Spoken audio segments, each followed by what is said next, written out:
About 10 years ago, I took on the task to teach global development to Swedish undergraduate students. That was after having spent about 20 years together with African institutions studying hunger in Africa. So I was sort of expected to know a little about the world. And I started in our medical university, Karolinska Institute, an undergraduate course called Global Health. But when you get that opportunity, you get a little nervous. I thought, these students coming to us actually have the highest grade you can get in Swedish college system. So I thought maybe they know everything I'm going to teach them about. So I did a pre-test when they came. And one of the questions from which I learned a lot was this one. Which country has the highest child mortality of these 5 pairs? And I put them together so that in each pair of country, one has twice the child mortality of the other. And this means that it's much bigger the difference than the uncertainty of the data. I won't put you at a test here, but it's Turkey, which is highest there, Poland, Russia, Pakistan, and South Africa. And these were the results of the Swedish students. I did it so I got a confidence interval, which was pretty narrow, and I got happy, of course. I had 1.8 right answer out of 5 possible. And that means that there was a place for a professor of international health and for my course. But one late night, when I was compiling the report, I really realized my discovery. I have shown that Swedish top students know statistically significantly less about the world than the chimpanzees. Because the chimpanzee would score half right. If I gave them 2 bananas with Sri Lanka and Turkey, they would be right half of the cases. But the students are not there. The problem for me was not ignorance, it was preconceived ideas. I did also an unethical study of the professors of the Karolinska Institute that hands out the Nobel Prize in medicine, and they are on par with the chimpanzee there. So this is where I realized that there was really a need to communicate, because the data of what's happening in the world and the child health of every country is very well aware. So we did this software which displays it like this. Every bubble here is a country. This country over here is China. This is India. The size of the bubble is the population. And on this axis here, I put fertility rate. Because my students, what they said when they looked upon the world, and I asked them, what do you really think about the world? Well, I first discovered that the textbook was Tintin mainly. And they said the world is still we and them. And we is Western world, and them is third world. And what do you mean with Western world? I said, well, that's long life in small family. And third world is short life in large family. So this is what I could display here. I put fertility rate here, number of children per woman, 1, 2, 3, 4, up to about 8 children per woman. We have very good data since 1960 about, on the size of families in all countries. The error margin is narrow. Here I put life expectancy at birth, from 30 years in some countries up to about 70 years. And 1962, there was really a group of countries here that was industrialized countries, and they had small families and long lives. And these were the developing countries. They had large families and they had relatively short lives. Now what has happened since 1962? We want to see the change. Are the students right? It's still 2 types of countries? Or have these developing countries got smaller families and they live here? Or have they got longer lives and live up there?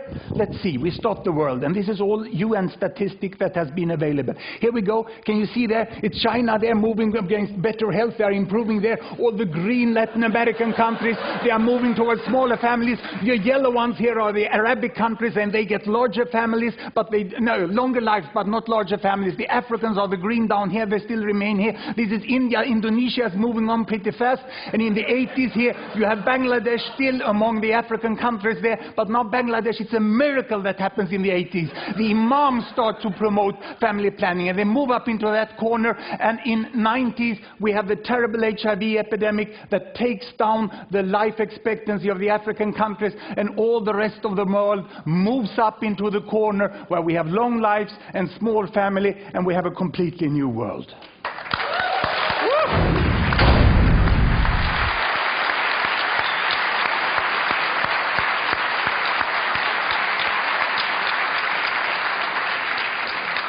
Let me make a comparison directly between United States of America and Vietnam. 1964. America had small families and long life. Vietnam had large families and short lives, and this is what happens. The data during the war indicate that even with all the death, there was an improvement of life expectancy. By the end of the year, the family planning started in Vietnam, and they went for smaller families, and the United States up there is getting for longer life, keeping family size, and in the 80s now, they give up communist planning, and they go for market economy, and it moves faster even than social life. And today, we have in Vietnam the same life expectancy and the same family size here in Vietnam 2003 as in United States 1974 by the end of the war. I think we all, if we don't look in the data, we underestimate the tremendous change in Asia, which was in social change before we saw the economical change. So let's move over to another way here in which we could display the distribution in the world of the income. This is the world distribution of income of people. $1, $10, or $100 per day. There's no gap between rich and poor any longer. This is a myth. There's a little hump here. But there are people all the way. And if we look where the income ends up, the income, this is 100% of world's annual income. And the richest 20%, they take out of that about 74%. And the poorest 20%, they take about 2%. And this shows that the concept developing countries is extremely doubtful. We sort of think about aid, like these people here giving aid to these people here. But in the middle, we have most of the world population. And they have now 24% of the income. We heard it in other forms. And who are these? Where are the different countries? I can show you Africa. This is Africa. 10% of world population, most in poverty. This is OECD, the rich country, the country club of the UN. And they are over here on this side, and quite an overlap between Africa and OECD. And this is Latin America. It has everything on this earth, from the poorest to the richest in Latin America. And on top of that, we can put East Europe, we can put East Asia, and we put South Asia. And how did it look like if we go back in time to about 1970? Then there was more of a hump. And we have most who lived in absolute poverty were Asians. The problem in the world was the poverty in Asia. And if I now let the world move forward, you will see that while population increase, there are hundreds of millions in Asia getting out of poverty, and some others get into poverty. And this is the pattern we have today, and the best projection from the World Bank is that this will happen. And we will not have a divided world. We will have most people in the middle. Of course, it's a logarithmic scale here. But our concept of economy is growth with percent. We look upon it as a possibility of percentage increase. If I change this and I take GDP per capita instead of family income, and I turn these individual data into regional data of gross domestic product, and I take the regions down here, the size of the bubble is still the population, and you have the OECD there, and you have sub-Saharan Africa there, and we take off the Arab states there, coming both from Africa and from Asia, and we put them separately, and we can expand this axis, and I can give it a new dimension here by adding the social values there, child survival. Now I have money on that axis, and I have the possibility of children to survive there. In some countries, 99.7% of children survive to 5 years of age, others only 70. And here it seems that there is a gap between OECD, Latin America, East Europe, East Asia, Arab states, South Asia, and sub-Saharan Africa. The linearity is very strong between child survival and money. But let me split sub-Saharan Africa. Health is there, and better health is up there. I can go here, and I can split sub-Saharan Africa into its countries. And when it bursts, the size of each country bubble is the size of the population. Sierra Leone down there, Mauritius up there. Mauritius was the first country to get away with trade barriers, and they could sell their sugar, they could sell their textiles on equal terms as the people in Europe and North America. There's a huge difference between Africa, and Ghana is here in the middle. In Sierra Leone, humanitarian aid. Here in Uganda, development aid. Here, time to invest. There you can go for holiday. It's a tremendous variation within Africa, which we very often make that it's equal everything. I can split South Asia here. India is the big bubble in the middle, but huge difference between Afghanistan and Sri Lanka. And I can split Arab states. How are they? Same climate, same culture, same religion, huge difference. Even between neighbors. Yemen, civil war, United Arab Emirates money, which was quite equally and well used. Not as the myth is. And that includes all the children of the foreign workers who are in the country. Data is often better than you think. Many people say that data is bad. There is an uncertainty margin. But we can see the difference here, Cambodia, Singapore. The differences are much bigger than the weakness of the data. East Europe, Soviet economy for a long time, but they come out after 10 years very, very differently. And there is Latin America. Today we don't have to go to Cuba to find a healthy country in Latin America. Chile will have a lower child mortality than Cuba within some few years from now. And here we have high-income countries in OECD, and we get the whole pattern here of the world, which is more or less like this. And if we look at it, how it looks the world, in 1960, it starts to move, 1960. This is Mao Zedong. He brought health to China. And then he died, and then Deng Xiaoping came and brought money to China and brought them into the mainstream again. And we have seen how countries move in different directions like this. So it's sort of difficult to get an example country which shows the pattern of the world. But I would like to bring you back to about here at 1960. And I would like to compare South Korea, which is this one, with Brazil, which is this one. The label went away for me here. And I would like to compare Uganda, which is there. And I can run it forward like this. And you can see how South Korea is making a very, very fast advancement, whereas Brazil is much slower. And if we move back again here, and we put on trails on them like this, you can see again that the speed of development is very, very different.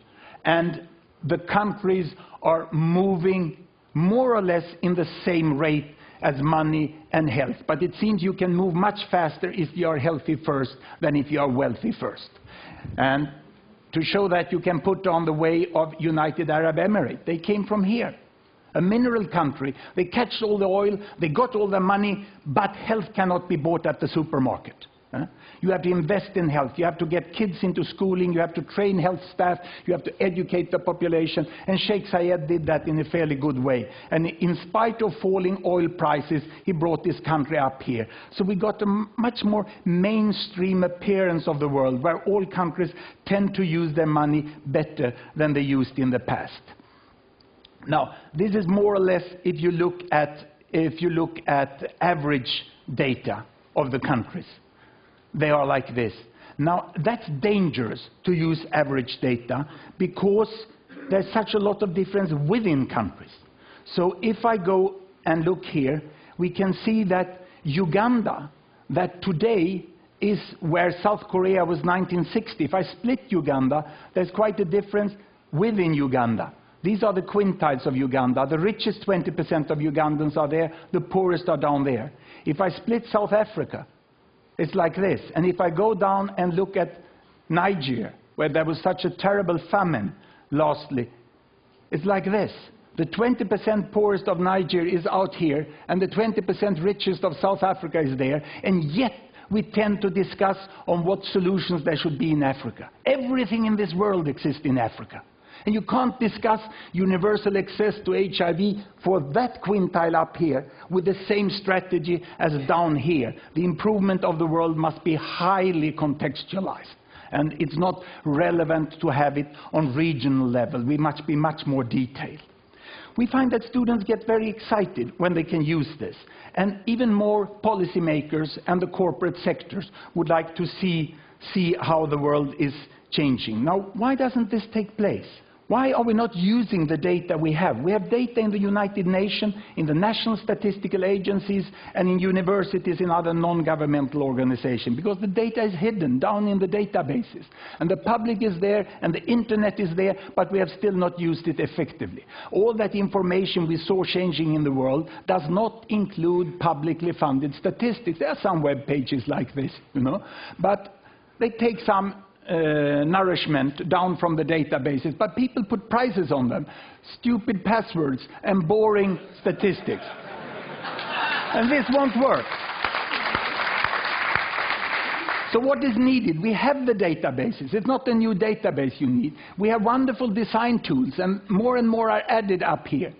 So we started a non-profit venture, which we called Linking Data to Design. We call it Gapminder, from London Underground, where they warn you, mind the gap. So we thought Gapminder was appropriate. And we started to write software which could link the data like this. And it wasn't that difficult. It took some person years. And we have produced animations. You can take a data set and put it there. We are liberating UN data. Some few UN organizations, some countries accept that their databases can go out on the world. But what we really need is, of course, a search function. A search function where we can copy the data up to a searchable format and get it out in the world. And what do we hear when we go around? I've done anthropology on the main statistical units. Everyone says it's impossible. This can't be done. Our information is so peculiar and detailed, so that cannot be searched as other can be searched. We cannot give the data free to the students, free to the entrepreneurs of the world. But this is what we would like to see, isn't it?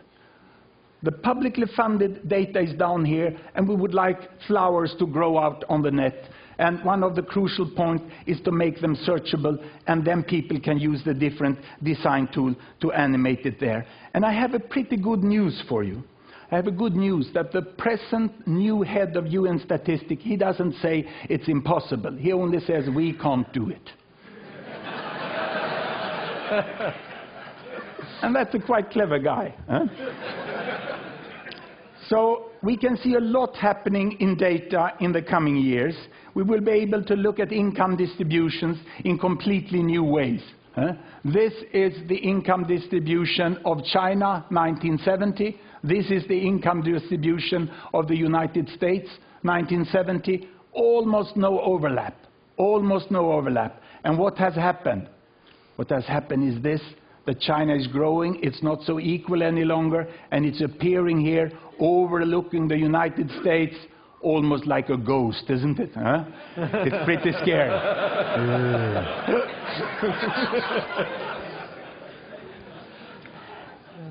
But I think it's very important to have all this information. We need really to see it. And instead of looking at this, I would like to end up by showing the internet users per 1,000.